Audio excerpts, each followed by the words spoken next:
me. Okay, there we go. Okay, so doing a quick lunch and learn, y'all, about financial literacy. Y'all got any questions? Do me a favor, put the questions in the chat. I got a couple of questions that I'm going to answer. Hello, hello, hello. I appreciate everybody who is joining. Um, all right, so we're gonna start today. Y'all got any questions? Go ahead, throw them in the chat. Hey, y'all. If you are watching me live, throw a one in the chat. If you are watching the replay, throw a two in the chat, y'all. Um, and if you got something personal you need to ask me, of course, you can still. You can do that as well. Now, if y'all learn something, throw me some fireballs or something, show me some love. Or where y'all tuning in from? Where are you tuning in from? What city and state are you tuning in from? Like I said, I 100% appreciate you being here on the Lunch and Learn today. I'm going to just answer some questions. I was getting some questions on my page and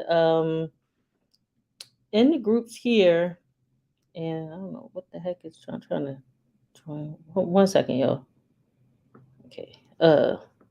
Trying to get everything up and running all at one time. Which having trouble sharing your live. Why? Whatever. Okay. All right. So if y'all got any questions in the group, go ahead, put your questions right here in the comments so I can answer y'all questions. But I'm going to start with some of the questions that I've already received. So recently somebody asked like what is a good FICO score to have and what's a good amount of savings to have. Okay, so generally, let's talk about savings. When it comes to savings, you want to have 6 months of your bills saved up, pretty much in an emergency fund. And what I want y'all to do is pretty much take y'all money out of commercial banks and put them in a high yield savings account. Okay, high yield savings account, and let me explain why to y'all. Because in the a regular savings account, whatever type of bank, whatever bank you have, I know like Bank of America is all around the country, Citizens, PNC, like whatever, TD, Commerce, well, Commerce is TD, but you want to have at least 6 months saved. Okay, so that's pretty much your emergency fund. But the issue with that also is if you do have an emergency, you may run out of your emergency fund. That can happen. So just be mindful of that as well. So people ask me, so what's a good FICO score to have? Listen, good credit for the most part. You want to have above a 700. That's good credit, but that's a good credit score. But to purchase a home, you want to depending on the program that you're in, it might be a 620, it could be a 640. You will have some lenders that say, hey, I can even get you in a house with a 580 FICO score. Okay, but do you have the assets to back that up? All right, so of course I don't recommend it, but it can be done. So y'all want to have good FICO scores, y'all, above 700. Let's make having above 700 your FICO score goal. That's first and foremost.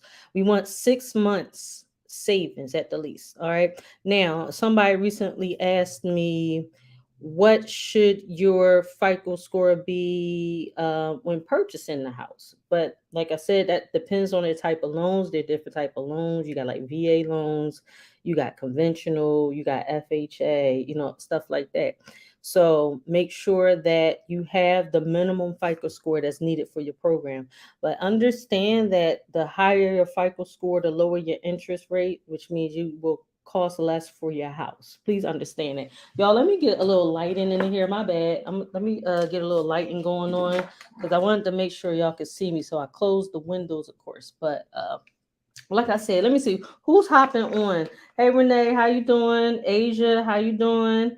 Okay, Kiki, I see you. Michelle, I see you. Thank y'all for hopping on. Tiffany, how you doing? Jesse, Castillo, how you doing? Thank you so much for dropping on, dropping in. And like I say, y'all, this is gonna be quick because I do gotta pick up my mini me, y'all, at 12:45 Eastern. So I'll be picking her up. I'll be leaving at that time, y'all. So y'all got any questions?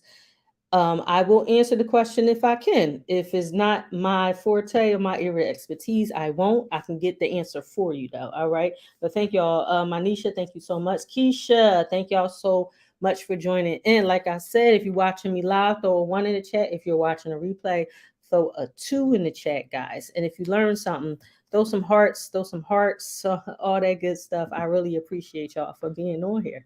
Okay. So all right, so let's go to another question. So another question someone recently asked me is what somebody asked me something about their having their business and do they LLC needs to be open for 2 years before they can get funding? So first and foremost, let me address this. I believe when people hear funding, they're hearing different things. So please understand funding comes in many different forms. There's many different ways to fund your business. Now, when I say funding, I'm not talking about out of your pocket. Okay. So there's many different ways to fund your business. It can be loans, it could be grants, it could be lines of credit, it can be MCAs, which is merchant cash advances. Yes, there are business cash advances, y'all. Equipment financing, accounts receivable, term loans, and also business credit cards. Okay. So you can fund your businesses with business credit cards as well. So to address that question, does your LLC has to be 2 years old to get funding? No, it does not. Now, generally, when you are looking to get a line of credit, then yes, you have to be in business at least 2 years and be making a certain amount of revenue. So your business gotta be popping when it comes to lines of credit. However, you can get funding through business credit cards as well, and let me explain that when it comes to business credit cards, because you need to have a good personal profile, y'all. Your credit got to be good on your personal side. You always want to keep your personal credit good because that's the basis and the foundation of everything, your personal credit.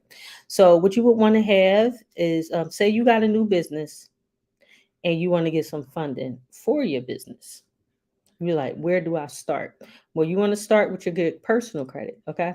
So the personal credit needs to be good.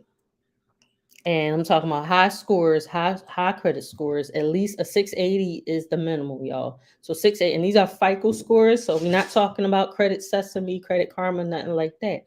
So 680 FICO score. Okay. And please understand, depending on the bank, they pull from different credit bureaus. So you need all three of your credit FICO scores to be at least 680. Keep that in mind. So you also want a clean credit report. You want to make sure you have one name, one address on your credit report only. Okay. And so that's a clean credit report. You don't want to have different name variations. Also, if you're in the home buying process or getting ready to be in the home buying process, you don't want the different name variations on your credit report either, because they're going to ask you. The underwriters going to say, "Well, who is this? Who is that, y'all?" My first credit card, they spelled my first name wrong. They spelled it with a C instead of with a T. So of course, when I purchased my house, they said, "Okay, well, explain who is Syra." And I had to explain, like, they just messed up my first name. Like, it wasn't nothing I did. The person on the line, they, instead of putting a T, they put a C. They put Syra instead of Tyra. So I had to explain that. So y'all want to clean that information up too, even if you want to become a homeowner. Now, if you're going to go into the credit repair process, you want to clean up that info as well. So back to the business part as well. With the business part, you want to have the clean credit report. All right. And then the next thing you want to have, you don't want to have collections, charge off, late payments, because if they see they can't trust you on the personal side, how much should I trust you on your business side? Because you probably most likely you're going to do the same thing. At the end of the day, your credit report shows your actual behavior. Okay. But it is more than just, paying stuff back. Like, do you let things run up and all that stuff? So you have to be very careful. Your payments has to be on time. Your credit utilization needs to be low as well. So if you have a great credit score, if you have a clean credit report, you pay everything on time, your utilization is not high, trust me, and you open up a business bank account, they're going to throw some business credit cards at you. So make sure you guys are working on your credit. And Something I want to say about credit: don't wait until you need it to work on it. You should never do that. You should always be prepared beforehand. Don't wait until you say, "Oh, okay, well, it's about to be springtime and I want to purchase a house." Like, if you want to purchase a house in December, y'all should not be just starting to work on your credit now, because we like July about to be over. Okay, so if y'all want to work on, or if your lease is ending and you want to be out by your lease by the end of the year, and you want to purchase a home and you know you need to work on your credit, you're already behind the ball. So with that being said, clean up your credit beforehand. You should never just go ahead and do something when you need it. It always need to be beforehand, especially when it comes to when you want to borrow money from a bank. Anytime you want to borrow money from a bank, you need to borrow it when you don't need it. Okay? And maybe the time when you don't need it is when your credit is actually better. Think about that. So, and with that being said, I'm talking about a personal loan or some type of business credit card, something like that. But make sure you guys are not just waiting until you want something to happen before you clean up your credit report. Clean up your credit report well beforehand. And another reason for that is credit takes time. Well, how long? People ask, well, how long does the credit repair process take? It's going to take however it's going to take for you. You cannot compare your credit repair journey with anybody else's credit repair journey. So let's just say you and your neighbor have similar credit profiles. Y'all start your credit repair at the same time. And y'all got the same number of collections, charge off, late payments, whatever y'all got, repos, whatever y'all got. Okay, y'all got let's just say y'all got the same thing. And it takes your neighbor 9 months to clean up their credit report, but it takes you 6 months. And you're gonna say, well, what's the difference? We got the same thing. The only difference is you. Okay. So credit repair is a very subjective experience. And that's why you should not be waiting until you actually need credit repair to actually do it. So this is what I need y'all to do. For those of y'all in the group, you're gonna get back with the person that got you there in the group. um, if you're looking to purchase your house next year, you need to start cleaning up your credit now. Okay, get back with your rep. Clean your credit up now, y'all. Okay. All right. So we done talked a little bit about savings. We talked about a little bit about credit repair. Like I said, if y'all have questions, I need y'all to do me a favor and throw the questions in the chat so I can go ahead and answer them while I'm here. I don't care. Anybody here can ask the question. Or if you want to inbox me, that's fine too. All right. All right. Y'all got questions? I got answers for y'all. All right. All right. So let's talk about budgeting. And by the way, the things that I'm speaking about, my clients already have access to. Our clients have access to, because they have 13 services to help them build and protect their finances, not just their credit, but their finances as well. See, what I need y'all to understand is to get and keep your credit good, you need to keep good behaviors. And you also need to change your relationship with your finances. So, how do you keep your credit good? Don't buy something you cannot pay for. You can't pay back. That's number one. Number two, you need to budget what you have. And you might need, and like I said, everybody needs to save money. I don't care who you are. Everybody needs to save. No matter how much money you do or don't make, you need to save money. So let's talk a little bit about budgeting. So one simple formula you can get for budgeting actually is you want to use that whole 80/20 rule, where you want to take your salary or the money that you make, that's 100%. Now take 80% of that, make that 100%. And that other 20, just go ahead and you need to save it, because you never know when you actually need savings. Okay. Don't just wait and say, hey, I want to buy a house in December. Let me start saving now. No, you should not be doing that. You already behind the ball, y'all. We need for y'all to save quicker. And for our clients that actually that have the saving service with us, you can keep track of your savings. It will also send you reminders of when you need to input your money. It will tell you how much you need to save every 2 weeks or whatever interval that you choose. It would tell you how much you need to actually put into your savings account. Okay, so take 100% your salary now. Take 80% of that and make that your 100%, guys. When it comes to your actual savings, because everybody needs to have some sort of rainy day fund. Now, did y'all know that the difference with bankruptcy with some folks, if they would have just made an additional $500 to $1,000 a month, that could have kept them from bankruptcy. And I know some people who filed bankruptcy, and I can't 100% say they didn't need to because I'm not a bankruptcy attorney, but they filed bankruptcy for less than $10,000. Y'all, like, the importance is paying down the debt. All right. So let's talk a little bit more about credit repair, because another thing I see people ask me when it comes to credit repair, they're like, oh, okay, I'll just pay that down. I'll just pay that collection off. Let me tell y'all something. When you pay off a collection that's on your credit report, once you pay it off, that's not going to do anything for your credit report or your credit score. Your score is going to remain the same. Let me tell y'all why. So each negative item that's on your credit report, there's some type of code that's attached to it. So even though you paid off that particular debt, that coding is still there.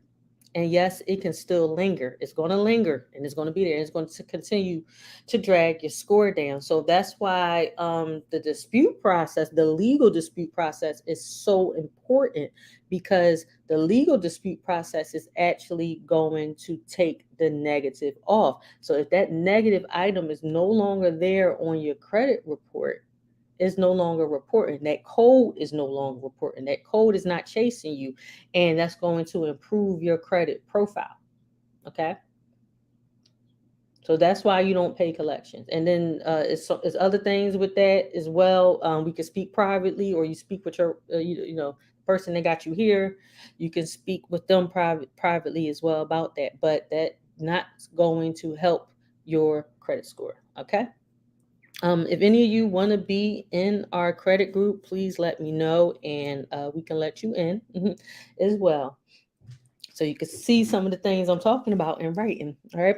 So that's another thing when it comes to credit, not paying stuff off. And if anybody that knows what they're talking about, when it comes to credit, they'll tell you the same thing. Just don't pay it off. Hey, LaFleur, how you doing? Thank you, Queen. I see you, babes. I see you. All right. So then you got that. So you, if any of you want to know why I'm telling you to take that old personal information off your credit report, that's because one of the ways that they verify that um that's yours on your credit report is actually attached to that old information on your credit report. So I'm talking about names, addresses, phone numbers. That's why all that stuff needs to come off. That way the particular credit bureau cannot verify. They can't verify it. Got to come off your credit report, guys. Okay. And the law, the Fair Credit Reporting Act that was passed in the 70s, basically said that we had the right to dispute anything negative on our credit report. Okay. So it can be done. All right. So another question I get about credit. Well, first, yeah, let me come back to it. People ask me about student loans all the time. Okay. And let me clarify. People say, can't nobody take student loans off your credit report and all that stuff. Let me clarify what it means to get student loans off of your credit report. Now, how you can actually get student loans off your credit report is getting any negativity that's associated. Excuse me, y'all. I'm trying to get this angle right, y'all. Any negativity that's actually on your credit report that's associated with that student loan can be disputed to come off. Now, let's say you've paid. Let's say you've paid your student loans late, or let's say you didn't pay them at all, and those bad boys, they went into collections, You got late payments on there because of it, all that stuff. I've actually had that late payments because of my student loans because I was supposed to be in deferment and they didn't put me in the deferment when they said it was. Now I got late payments on my credit report, but of course, with our services, we got that taken care of. So yes, late payments can be taken off as well.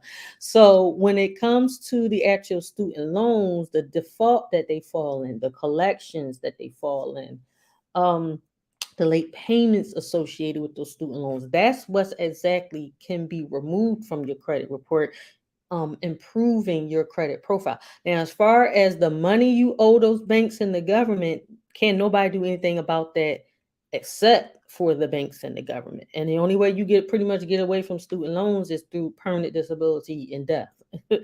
so so when we say, yes, we can get student loans off your credit report, is those ones that's dragging your report down, that went into default, that went into collections, that got late payments. Those are the things we are going to be reversing and getting them off your credit report. And that's what credit repair does for student loans. Okay. Is that clear?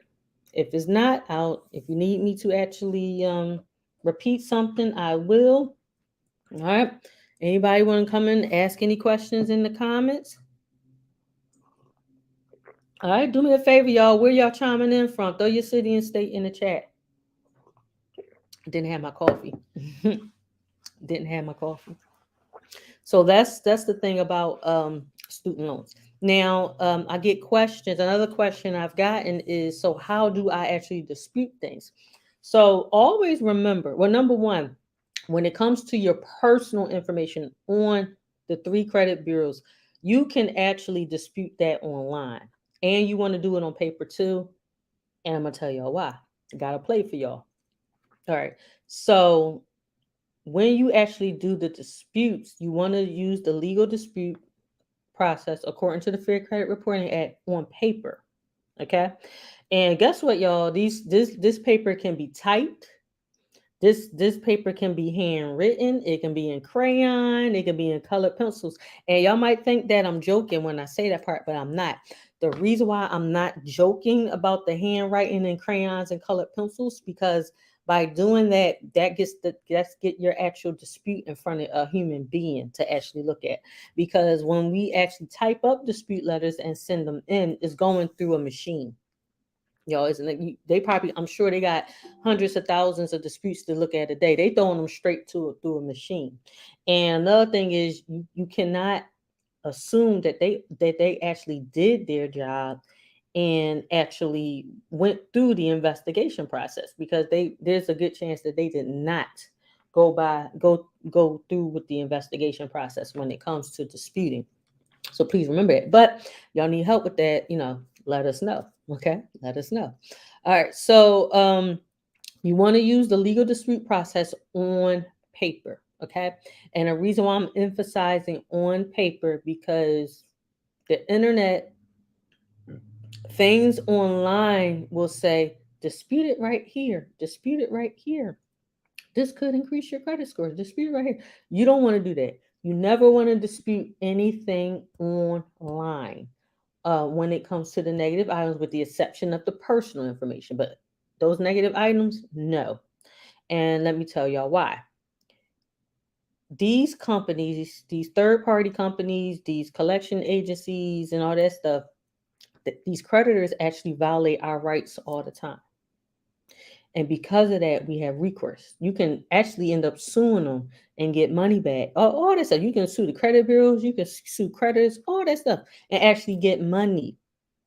When you dispute online, you take away your right to sue. That's what the law said. We can sue if they keep violating our rights.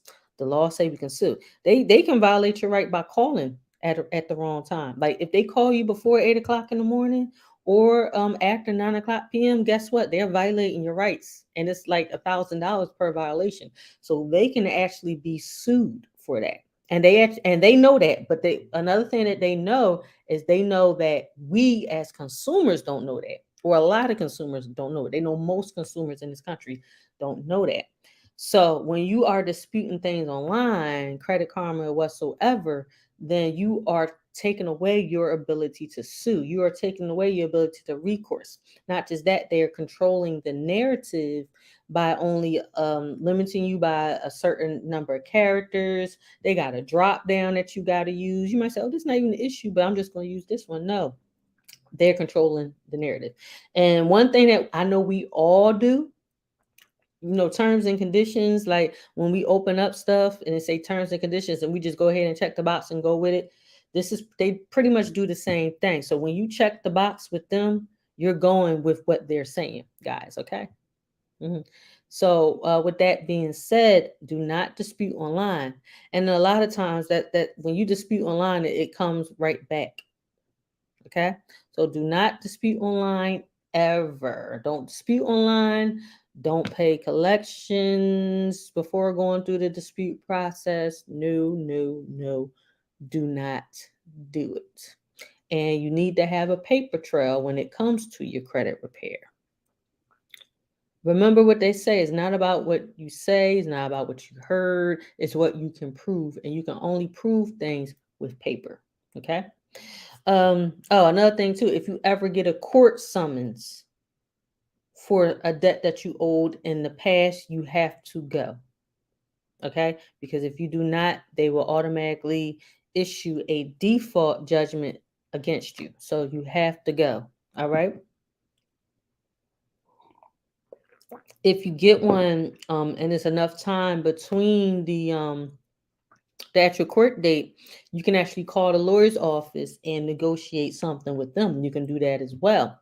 But I'm gonna tell y'all like this. Let me give y'all a secret real quick. Negotiate the amount. That's number one.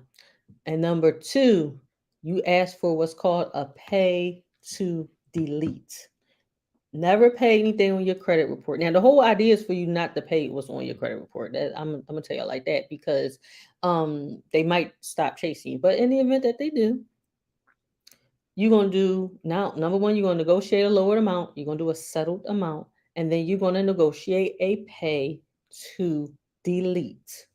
Okay, pay to delete. I'm not paying this whole thing. I'm prepared to pay off this thing right now if you take it off my credit report.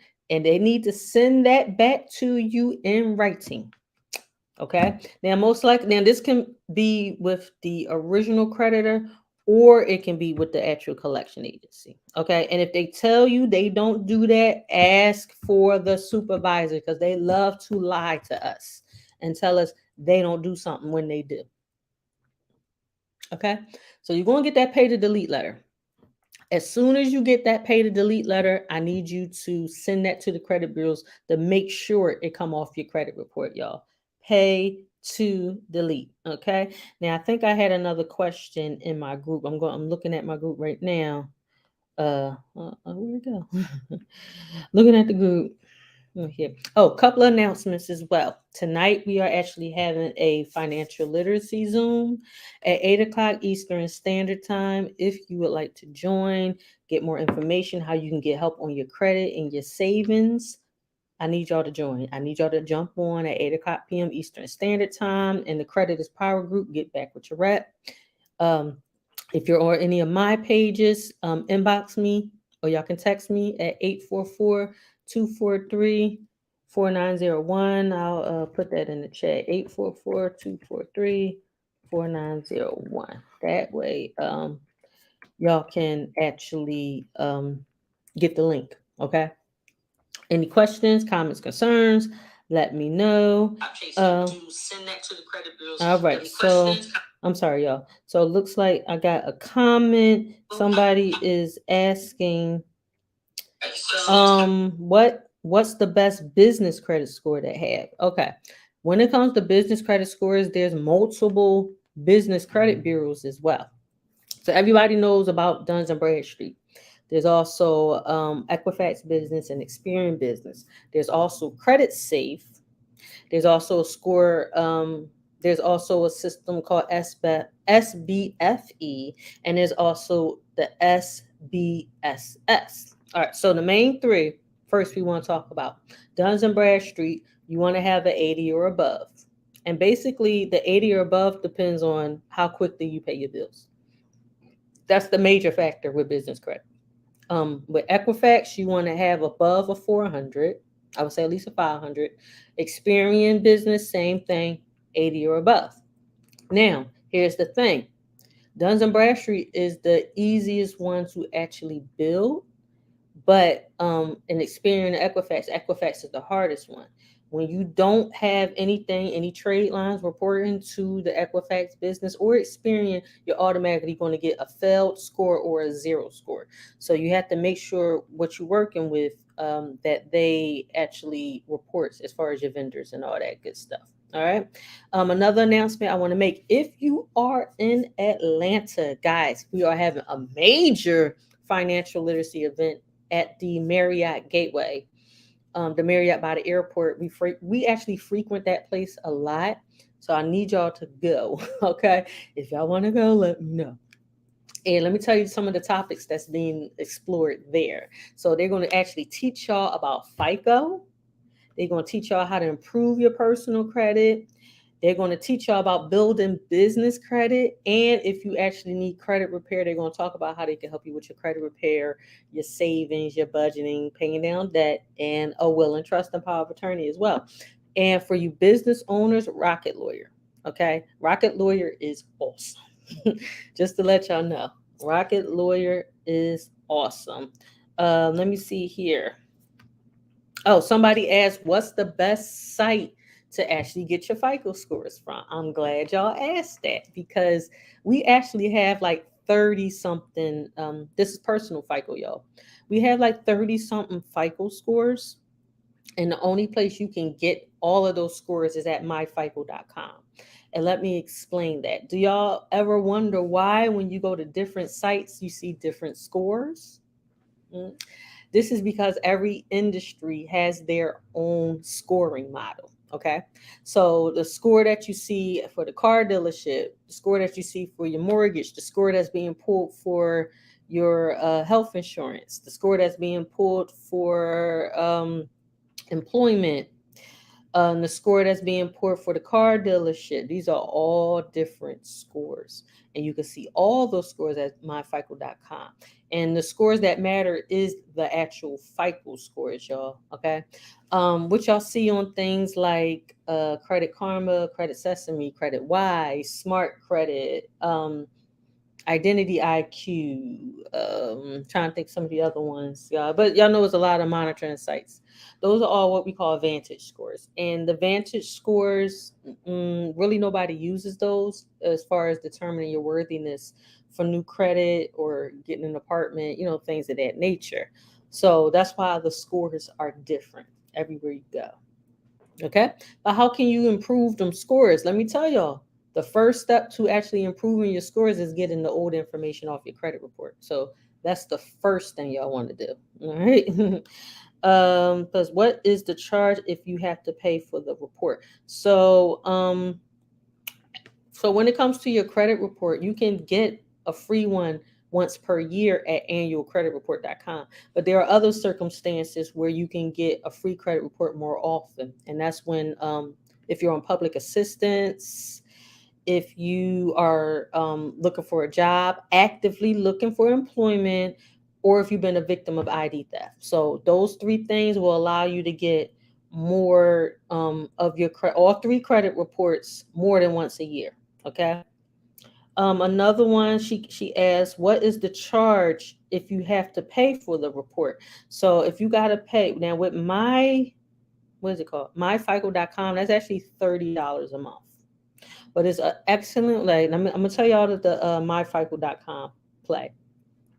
If any of y'all wanted to actually purchase a car, you can purchase a car without getting your credit pulled by the car dealership, because with any time that you go into a car dealership, they're going to try to do the financing in-house, or they're going to contact one of their affiliates to do financing, as far as the bank and all that good stuff. And you can stop them from doing it. How you actually do that is you're going to pull your credit report from annualcreditreport.com. You're going to pull your credit scores from myfico.com. You're going to go to your bank, or credit union is even better. Okay, go to your credit union and say you want to purchase a car. You get the check from them. You go to the car dealership with these three documents, and you say, that's the car I want. Here's my credit report. Here's my credit score. Here's the check. And make sure you negotiate that pricing, because you don't want them to pull your credit report. They don't have to. You got the money, you got the report, and your credit score.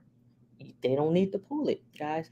Um, that's one of the major reasons why I see people have a lot of inquiries on their credit reports, because they go on to purchase a car they already know they can't buy. And what people don't know is that for every lender that they are attempting to actually um, get you a car loan for, they're pulling your credit each time. And each inquiry, that's a hard pull, that's a hard inquiry, that's landing on your credit report. Okay. And it's decreasing your credit score each time. And not only is it decreasing your credit score each time, it's dirtying up your credit report by adding another inquiry. When you got too many inquiries on your credit report, you look thirsty. Don't nobody want to give you money when you're thirsty. Just like don't no girl want no thirsty man. Don't no man want a thirsty woman. It works the same way. Like all these relationships work the same way, y'all. Okay. Okay. So don't nobody want to give money to somebody who's thirsty. They don't. And for those of you who have businesses and you want to establish business credit, guess what? If you got more than 3 inquiries on in a 90-day period, you most likely gonna get denied, especially if it's Chase. Chase don't they kind of hard. I had more trouble getting a Chase card than I did the American Express. So with that being said, stop running around asking for credit when you know you excuse me, yeah, asking for loans and stuff if your credit is jacked up.